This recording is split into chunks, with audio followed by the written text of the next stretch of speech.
शिव पुराण सुनने से सभी सुखों को भोगते हुए मोक्ष की प्राप्ति होती है।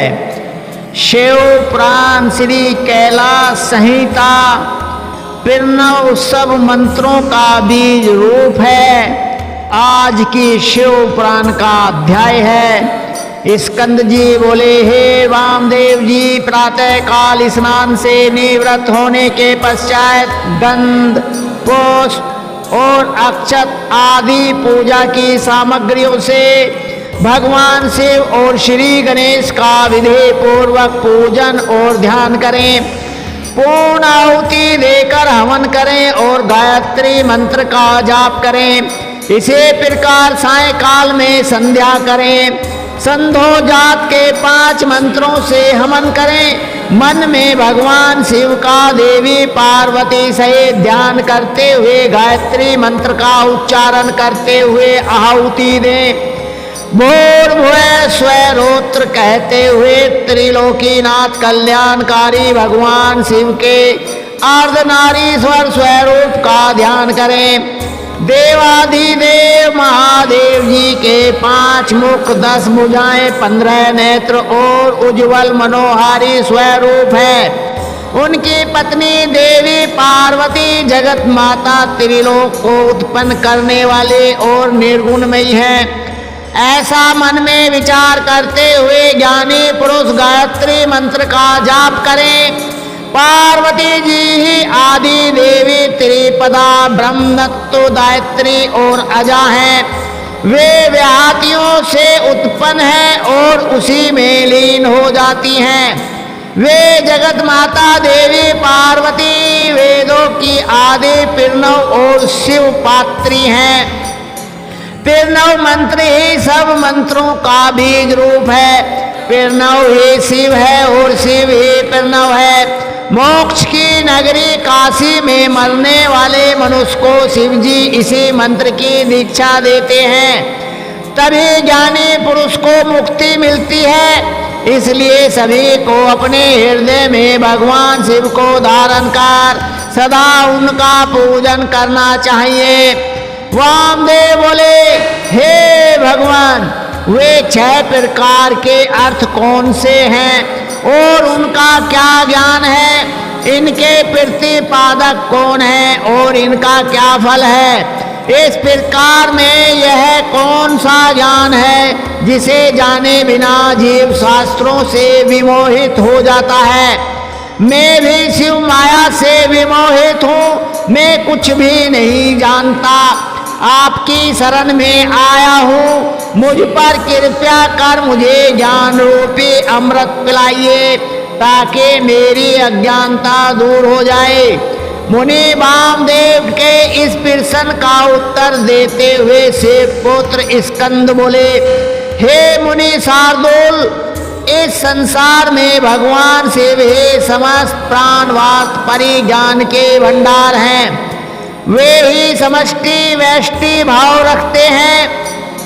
अब मैं एक ही परिज्ञान के 6 अर्थों का वर्णन करता हूँ, जिनमें पहला मंत्र रूप, दूसरा भाव, तीसरा देवार्थ, चौथा प्रचंचार्थ, 5वां गुरु रूप और 6ठा शिष्य के आत्मानुरूप कार्य है। पहला स्वर आकार, दूसरा उकार, तीसरा मकार है। इसी पर नाद रूपी बिंदु है। इन्हीं को वेद में ओंकार कहा गया है। ये समष्टि रूप है। नाद में ही सबकी समष्टि है। आकार, उकार और मकार ये सब बिंदु नाद के आदि हैं। व्यष्टि रूप में सिद्ध होकर ओंकार की उत्पत्ति होती है, जो शिव जी का याचक है। इसी प्रकार ओंकार रूपी 5 वर्णों की समष्टि कला भी शिव जी की वाचक है, जो त्रिलोकीनाथ भगवान शिव के उपदेश मार्ग का अनुसरण करते हैं। उन्हें अवश्य ही शिव पद की प्राप्ति होती है। पिरणव मंत्र शिव का ही रूप है। भगवान स्कंद बोले, त्रिलोकीनाथ कल्याणकारी भगवान से भी इस संसार के सृष्टिकर्ता और आकाश के अधिपति हैं। वे ही समष्टि हैं और वे ही व्यष्टि भी हैं। उन्हीं देवाधिदेव सदाशिव से महेश्वर की उत्पत्ति हुई है। अनंत रूप पुरुष होने के कारण वे वायु के भी अधिपति हैं। वे ही सभी प्रकार की मायाओं और शक्तियों से युक्त हैं। ईश्वर, विश्वेश्वर, परमेश्वर और सर्वेश्वर, यही चतुष्टय व्यष्टि रूप कहा गया है। यही श्रेष्ठ तिरोभाव चक्र कहा जाता है। तिरोभाव दो प्रकार का होता है, रुद्रादि गोचर एवं जीव समूह का शरीर रूप। पाप और पुण्य जब तक इस संसार में है तब तक इसमें कर्म की सभ्यता रहती है। इसी में अनुग्रह करने की सामर्थ्य होती है। इसी विभु में तिरोभाव और कर्म की साम्यता होती है। वे कल्याणकारी भगवान से वे साक्षात परब्रह्म निर्विकल्प तथा निरामय स्वरूप हैं।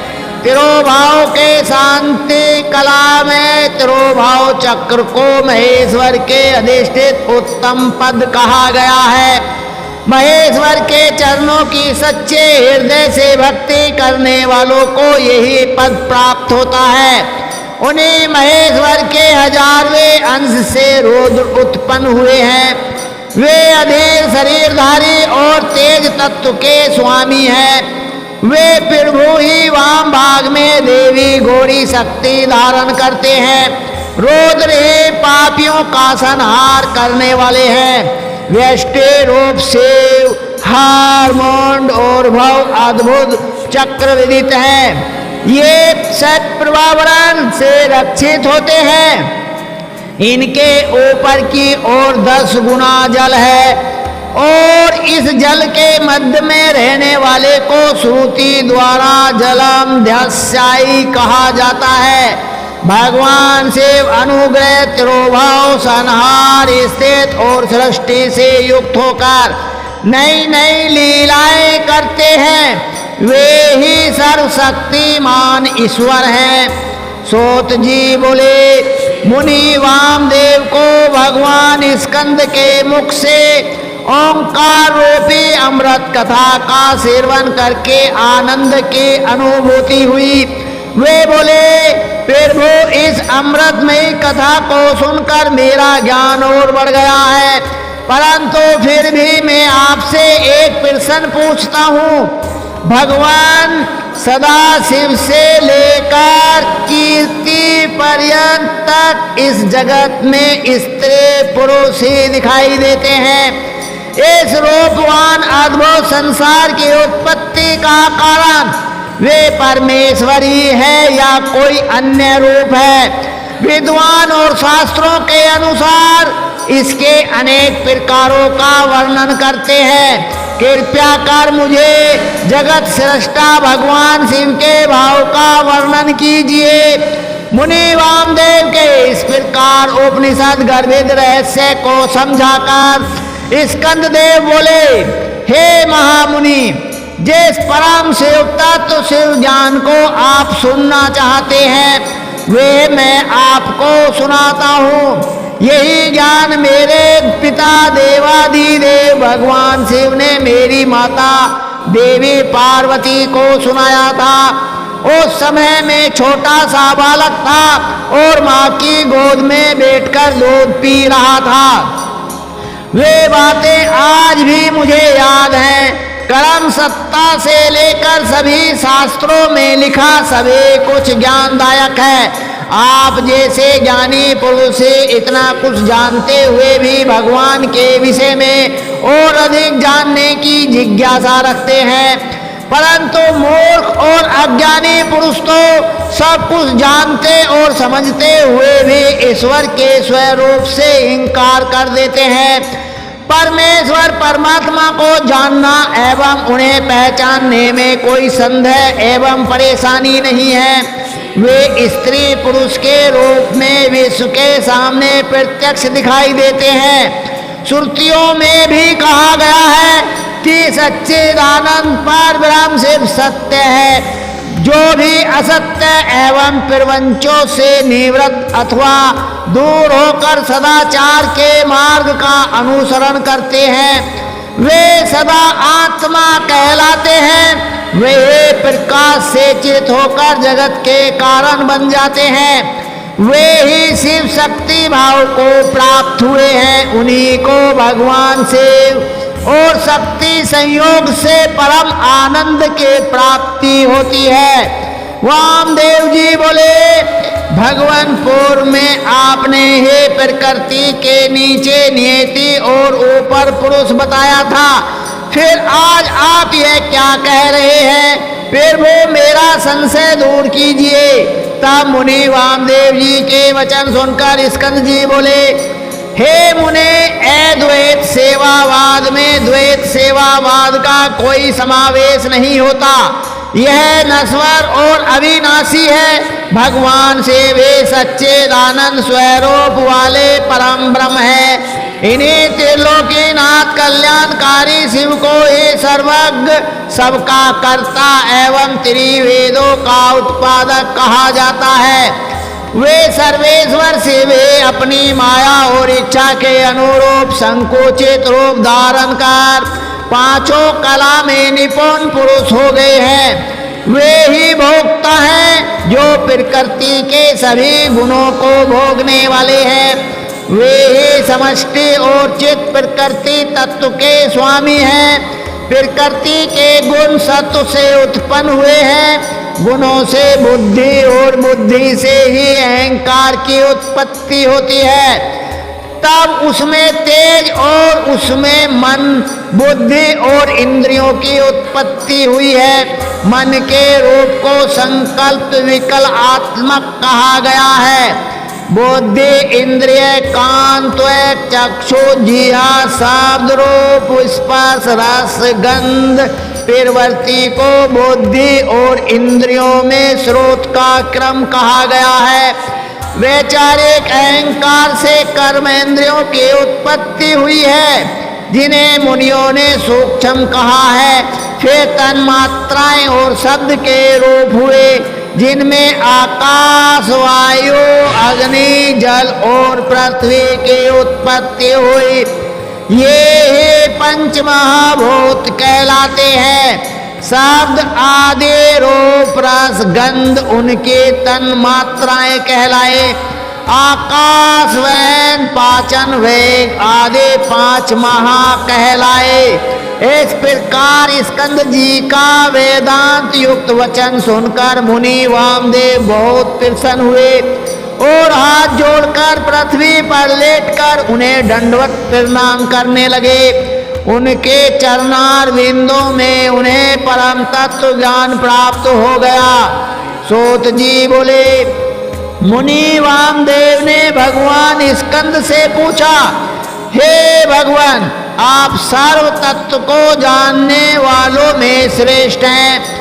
आप मुझ पर कृपया करके संप्रदाय के उस ज्ञान के बारे में बताइए जिसके बिना जीवों को भोग और मोक्ष की प्राप्ति नहीं होती। प्रभु, कृपया कर मेरे इस संशय को दूर कीजिए। तब वामदेव जी के इन वचनों को सुनकर स्कंद देव बोले, मुनीश्वर, अब मैं आपको एक परम गुप्त तत्व के बारे में बताता हूँ। वैशाख, सावन, आश्विन, कार्तिक, अगहन, माघ महीनों के शुक्ल पक्ष में पंचमी अथवा पूर्णिमा के दिन स्नान करके शुद्ध होकर अपने गुरु के चरणों को धोकर उनके पास रखे आसन पर शंख में फूलों को अभिमंत्रित करके रखें। तत्पश्चात गंध और पुष्प से पूजन करें। उसके समक्ष दीप प्रज्वलित करें। मुद्रा से रक्षा कर वचन को मंत्रों से आच्छादित करें।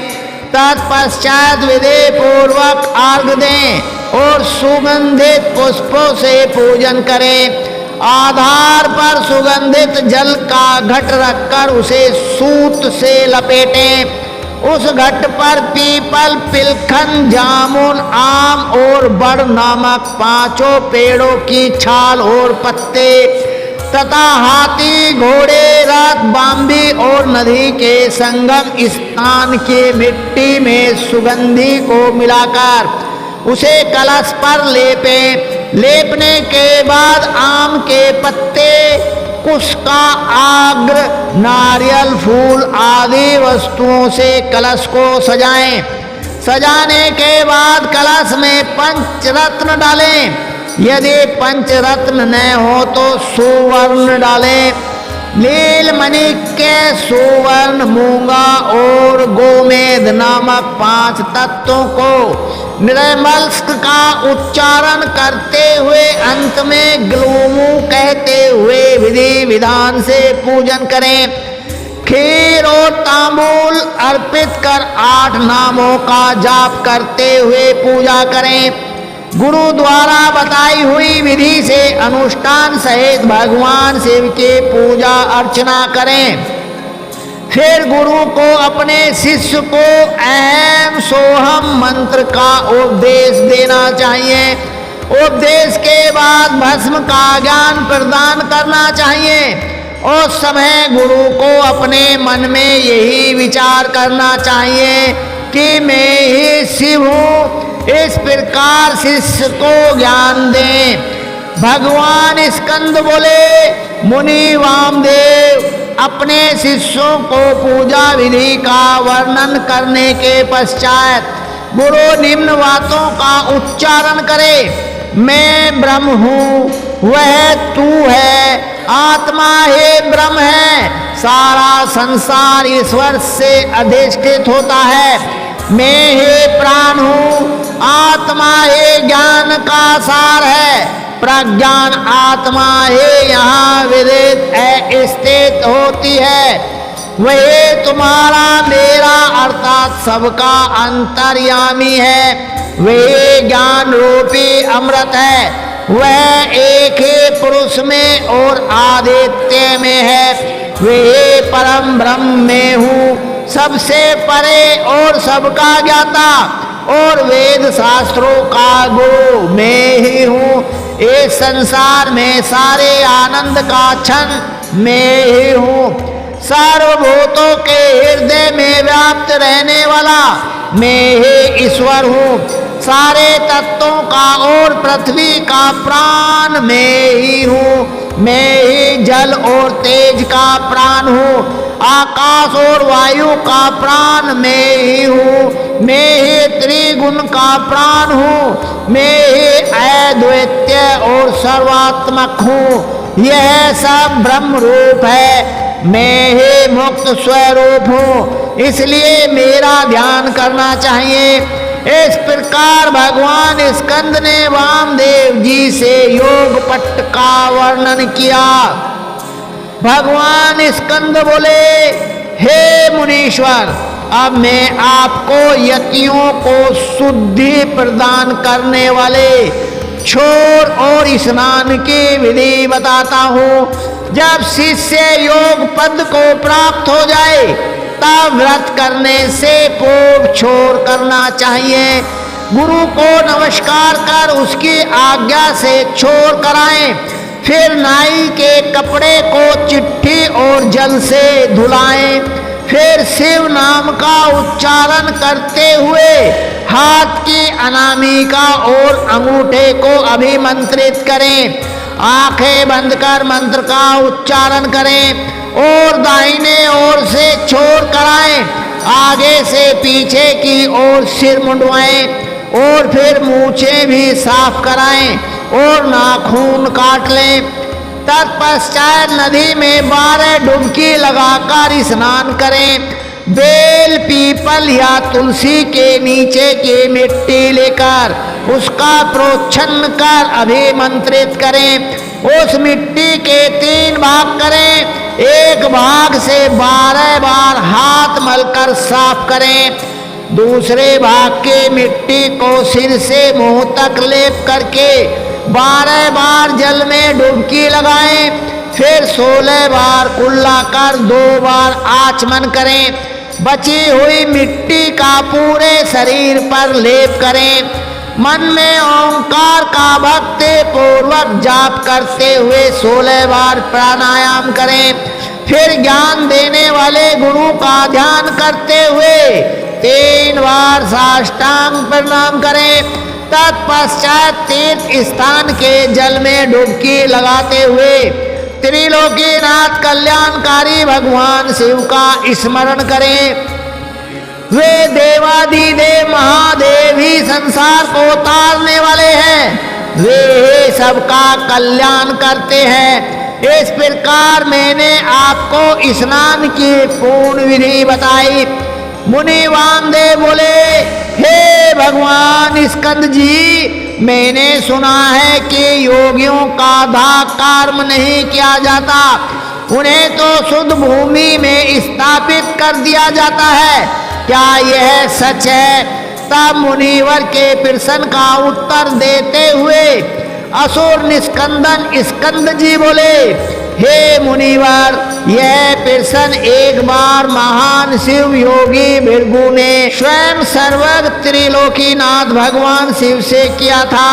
उस समय जो शिव जी ने बताया था वही मैं तुम्हें बताता हूँ। यह परम ज्ञान सब साधारण मनुष्यों के लिए नहीं है। इस ज्ञान को शांत चित्त वाले परम शिव भक्त शिष्य ही को बताना चाहिए, क्योंकि महाधैर्यवान योगी जन ही समाधि अवस्था को प्राप्त कर सकते हैं और वे ही शिव रूप से परिपूर्ण होते हैं। परंतु जो योगी मुनि अपने चित्त अर्थात मन को स्थिर करने में असमर्थ होते हैं और जल ही अधीर हो उठते हैं, जिन्हें समाधि की अवस्था का ज्ञान प्राप्त नहीं है, ऐसे योगियों को गुरु मुख से शिव जी का ज्ञान जानकर ध्यान करना चाहिए। प्रतिदिन प्रणव मंत्र का जाप करें और भगवान शिव का स्मरण करें, तभी योगी जनों को उत्तरायण की प्राप्ति होती है। भगवान स्कंद बोले, मुनिवर, अब मैं आपको एकादशी विधि बताता हूँ। एक वेदी को लीप कर 5 मंडप बनाएं और उसमें 5 देवताओं की पूजा करें। भगवान शिव सर्वेश्वर हैं, उनकी कृपा से ही सब कार्य सिद्ध होते हैं, इसलिए हमें उनकी कृपा को नहीं भूलना चाहिए। भगवान शिव का स्वरूप मानकर शिवात्म देवताओं का ध्यान करके उनके चरणों में शंख के जल को समर्पित करें। ओम भूर्भुवः स्वः मंत्र का जाप कर धूप दीप से प्रदक्षिणा कर नमस्कार करें। फिर हाथ जोड़कर प्रार्थना करें कि भगवान आप प्रसन्न होकर यति को शिव चरणों में रक्षित करें। प्रार्थना के पश्चात प्रसाद को कन्याओं को बांट दें। इसके पश्चात यति का पावन श्राद्ध करके, क्योंकि यति का एकादिष्ट श्राद्ध नहीं होता, 4 ब्राह्मणों को आमंत्रित करें। उनके चरण धोकर शिव जी की विधि विधान के अनुसार पूजा कर उनके समक्ष ब्राह्मणों को भोजन कराएं। गोबर से लीपे स्थान पर रखे कुश के आसन पर बैठकर कहें कि मैं पिंडों को दान करता हूँ। ऐसा संकल्प करके 3 मंडलों का अपने परमात्मा, अंतर आत्मा और आत्मा के लिए पूजा करें। मन में यह विचार करते हुए कि हमने आत्मा को पिंड दिया है, पिंड दान करें। उससे जल छिड़ककर प्रदक्षिणा और नमस्कार करें। तत्पश्चात ब्राह्मणों को दक्षिणा दें। ऐसा करने के बाद रक्षा के लिए श्री हरि विष्णु की महापूजा करें और नारायण को बलि दें। अंत में वेदों और शास्त्रों को जानने वाले 12 ब्राह्मणों का गंध, अक्षत और पुष्पों से पूजन करें और प्रार्थना करें।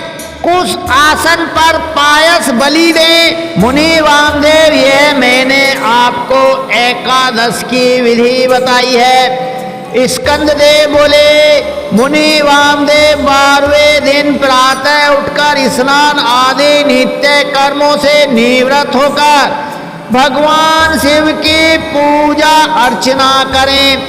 मध्याह्न में ब्राह्मणों को निमंत्रण देकर उन्हें भोजन कराएं।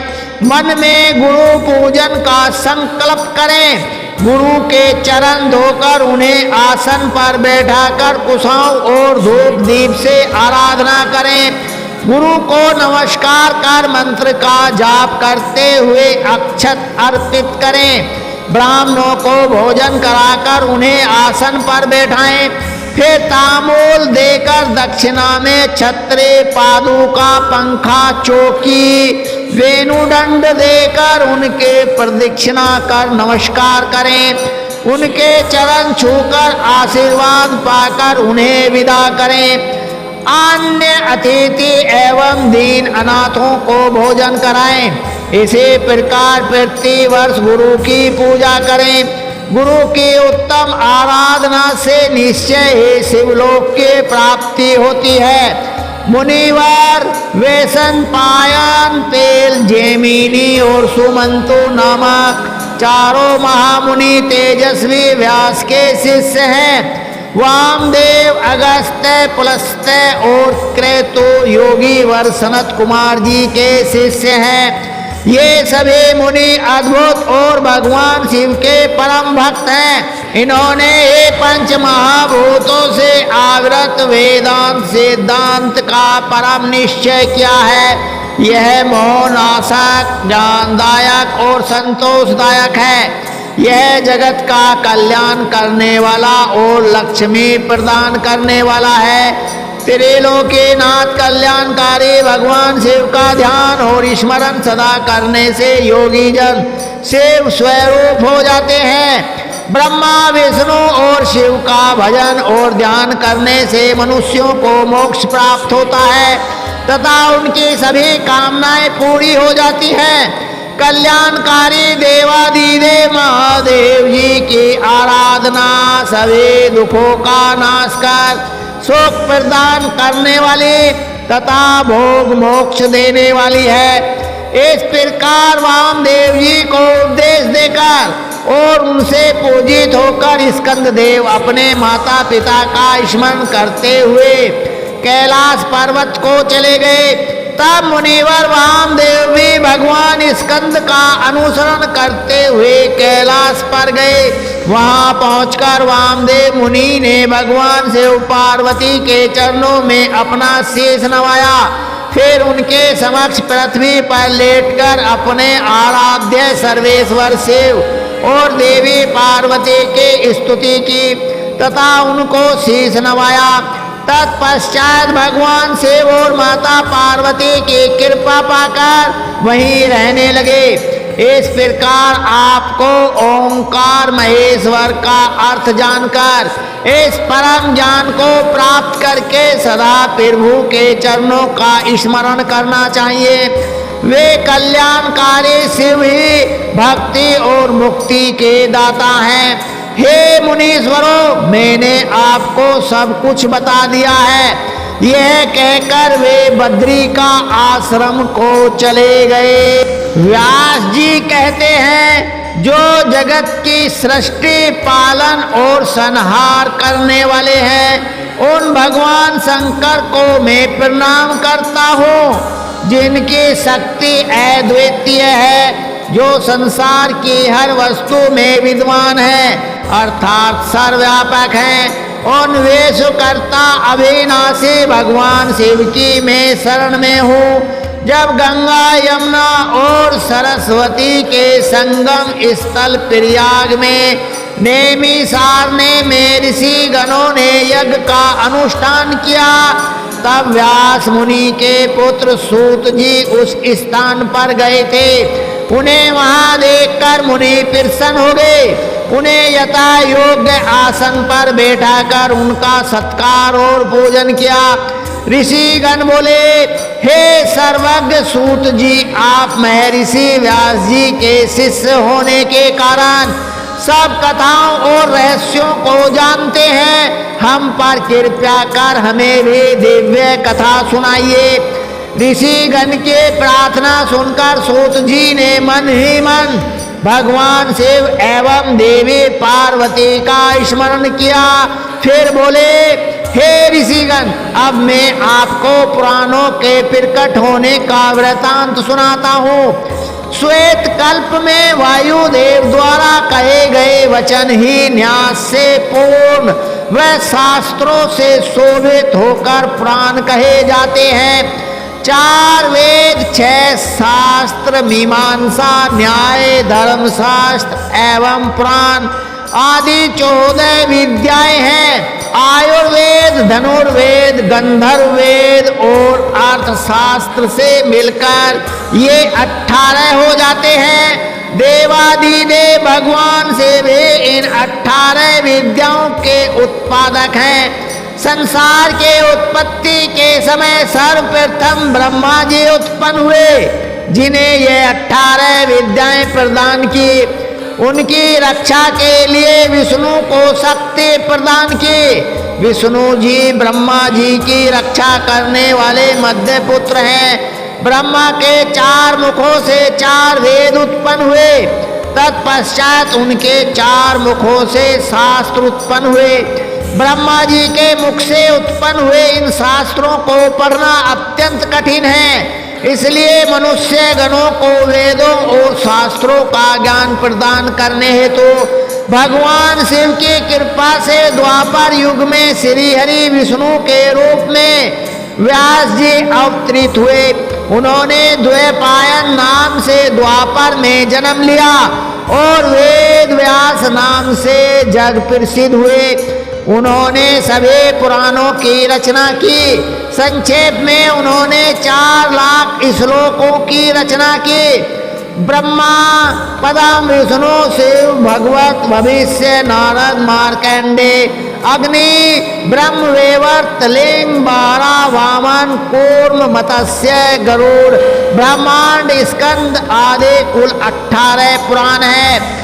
शिव पुराण के धर्म तथा विधि के अनुसार पूजन एवं आराधना से सब मनुष्य तथा देवताओं को शिवलोक के प्राप्ति होती है। सूत जी बोले, हे ऋषियों, 12 कल्प में ऋषि गणों के मध्य विवाद छिड़ गया कि पार ब्रह्म कौन है। जब इस बात का निर्णय न हो सका तब सब ब्रह्मा जी के पास गए। उन्होंने ब्रह्मा जी को प्रणाम करके उनकी स्तुति आरंभ कर दी। तब ब्रह्मा जी ने उनसे पूछा, हे ऋषिगण, आपके यहाँ आने का क्या प्रयोजन है। ब्रह्मा जी के प्रश्न को सुनकर ऋषिगण बोले, हे ब्रह्मा जी, हम संदेह रूपी अज्ञान के अंधेरे में पड़ गए हैं, इसलिए हम सब बहुत व्याकुल हैं। हम पर कृपया करके हमारे संदेह को दूर करें। हम सब यह जानना चाहते हैं कि अविनाशी नित्य शुद्ध चित्त स्वरूप पार ब्रह्म परमात्मा कौन है। अपनी लीला से संसार को रचकर इस संसार का सृष्टि करता, पालन करता और संहार करता कौन है।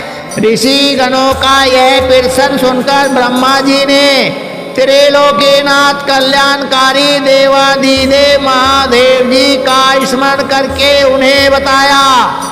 ब्रह्मा जी बोले, हे ऋषियों, जिसने ब्रह्मा, विष्णु और रुद्र सहित पूरे संसार को रचा है, जिनकी कृपा दृष्टि पाकर संसार के सभी प्राणी भय मुक्त हो जाते हैं, जो सब इंद्रियों के मूल हैं, जिनकी कृपा से मुझे प्रजापति पद प्राप्त हुआ है, जो सब पर शासन करने वाले हैं, जिनकी कृपा से सूर्य, चंद्र, अग्नि, बिजली सहित पूरा संसार प्रकाशित होता है, वे परम ब्रह्म और कोई नहीं, स्वयं शिव ही है।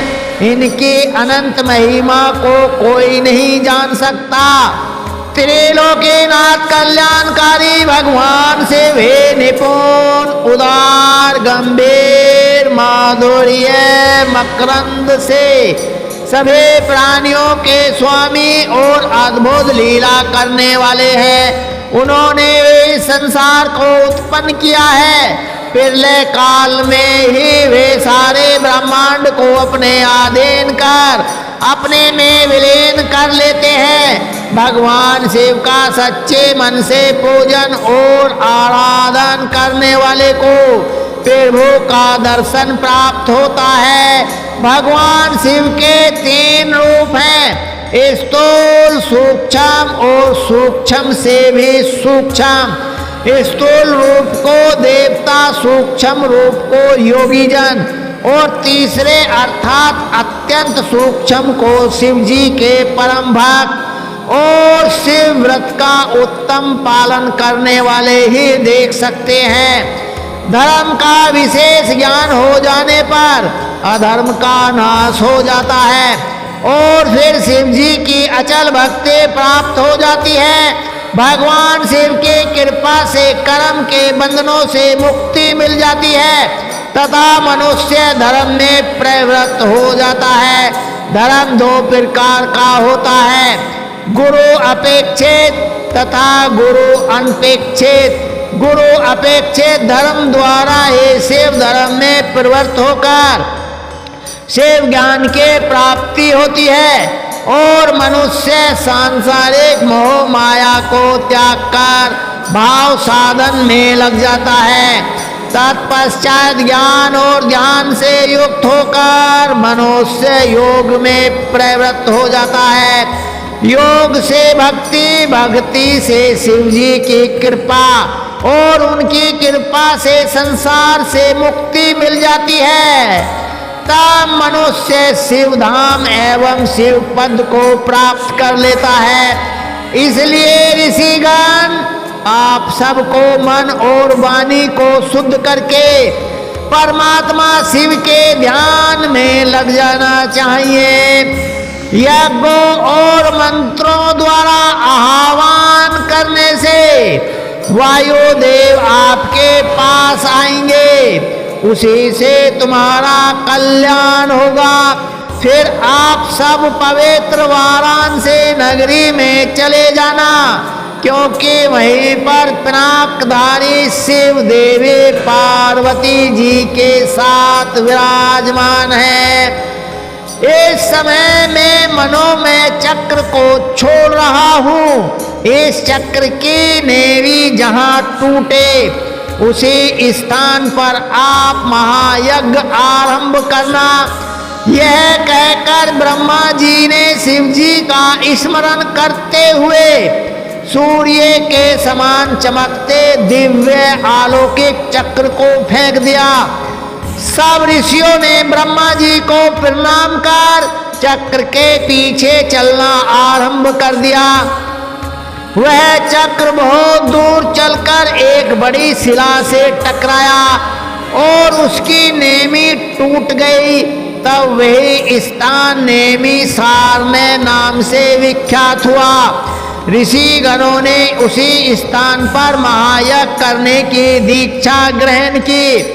एक समय की बात है, राजा पुरुरवा रानी उर्वशी के साथ विवाह करता हुआ उस स्थान पर पहुंचा। पुरुरवा 18 समुद्र द्वीपों का स्वामी होते हुए भी उस भूमि को पाने के लिए ललचा गया। मोहित होकर वह उस भूमि को उनसे छीनने लगा। तब मुनि गणों ने क्रोध में राजा पर कुशा का प्रहार किया और राजा को मार गिराया। इसी भूमि खंड पर ब्रह्मा जी ने सृष्टि की रचना की थी। इस भूमि खंड को पाकर ऋषि गण बहुत प्रसन्न और आनंदित हुए। अब समय तो पूरा हो गया है, आगे के शिव पुराण मोते पुण्यदायक दायक ज्ञानवर्धक है, जिसे कल आप और हम पढ़ेंगे सुनेंगे, जीवन को सफल करेंगे। शंकर भगवान की जय। भोले बाबा